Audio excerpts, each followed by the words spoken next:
काश्मीरमधील पहलगाम हल्ल्यानंतर भारत आणि पाकिस्तान यांच्यात निर्माण झालेला तणाव लक्षात घेता देशांतर्गत सुरक्षेच्या दृष्टीनं सतर्कता वाढवण्यात आली आहे. या पार्श्वभूमीवर संवेदनशील आणि धोका संभव असलेल्या भागांमध्ये पोलिसांकडून विशेष मोहीम राबवली जाते. उरण तालुक्यातील मुळेखंड आणि शक्करपीर या भागांमध्ये गुरुवार दिनांक 1 मेच्या रात्री उरण पोलिसांनी कॉम्बिंग ऑपरेशन राबवलं. या ऑपरेशनमध्ये पोलिसांनी संशयित भागांमध्ये तपासणी करत परप्रांतीय आणि परदेशी नागरिकांची चौकशी केली. सार्वजनिक ठिकाणी फिरणाऱ्या व्यक्तींची ओळख पटवली गेली आणि त्यांच्या कागदपत्रांचीही तपासणी करण्यात आली.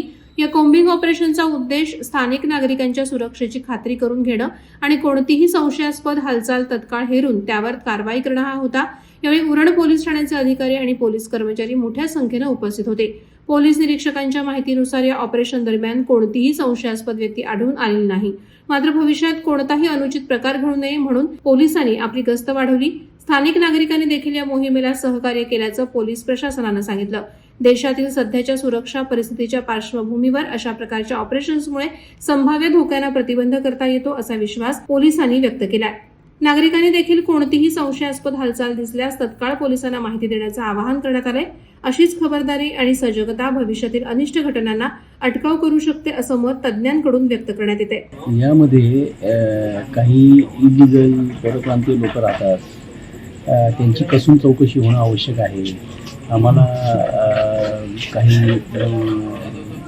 काही परदेशी नागरिकांचा संशय आहे, हे वास्तव्यास आहेत, त्याबाबत आम्हाला त्यांची खात्री करणं आवश्यक आहे.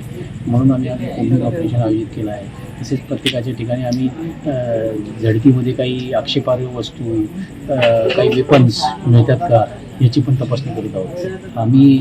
आज आम्ही आमचे मी सिनियर PI, तीन अधिकारी, 3 ऑफिसर, 2 API, 1 PSI आणि 30 आमचे अंमलदार आहेत.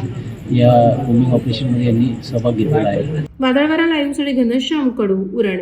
नवी मुंबई व रायगड जिल्ह्यातील ताज्या बातम्या आणि घडामोडींसाठी सबस्क्राईब करा वादळवारा लाईव्ह चॅनल आणि दाबा बेल आयकॉन.